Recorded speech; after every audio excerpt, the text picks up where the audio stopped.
This community is an historical neighborhood. It's been here since the 1800s. Many of the people in this community were part of the neighborhood that would feed its community, part of the Black Panthers. I mean, just a whole community of people. This was once a thriving blues community. So if you can imagine people, it was barbecue in this community, you know, fish.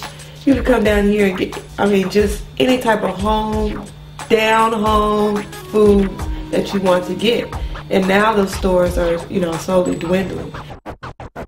But Oakland during the 50s and 60s was a mecca for Black people simply because of the jobs. People moved here in the 40s from the South because of the war effort and the factories that existed in the Bay Area for people to move to. And those factories ended up producing other things afterward.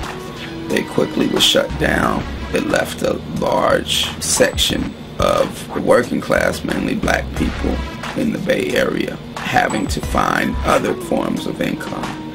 There hasn't been any big production jobs for Black people in Oakland for a good 40 years when plants started closing down and being moved to Mexico for cheaper labor.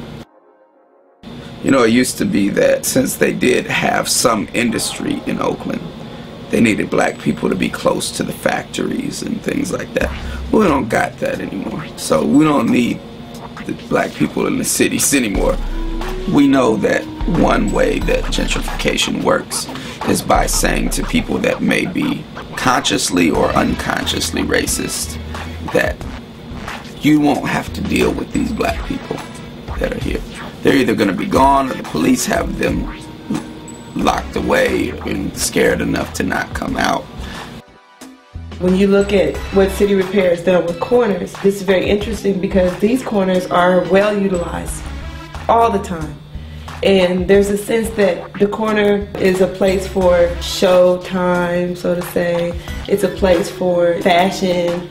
It's a place for conversation. But it's never really a comfortable place because you can have enforcement coming at any time. People will call the police on people if they see a bunch of young Black people hanging out on the corner, and just call the police. Police will come and harass people and this and that, and even if nobody gets arrested for having things, after a while people are like, I'm not hanging out there. That in Oakland they had 350 cops just 3.5 years ago. Now they got 1,000 cops patrolling Black people. San Francisco's doubled its police force, and every area, major metropolis where Black people live all across this country, they've doubled, tripled, and quadrupled their police force, equipped them with tanks, all kinds. We got to stop it, brother. Let's get together and unify.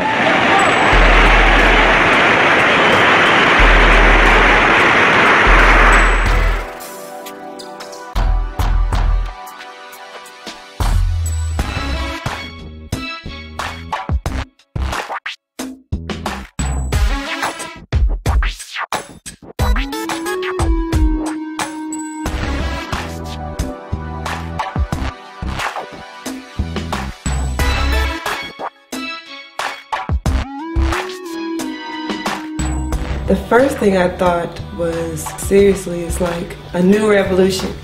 I thought of communities becoming involved in something that they hadn't ordinarily become involved in before.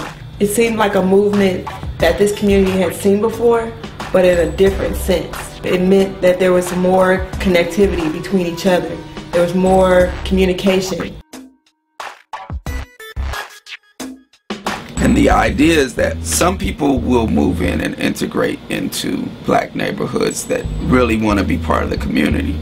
But the way to fight this taking over of a neighborhood is to make art and make things where the neighborhood can congregate more. And that if you're going to come, you're going to end up having to be part of the community. So if we create art and create things that make more community, rather than just beautify the property, but beautify the ways that we can interact with each other, then that will in turn beautify the landscape and the property too.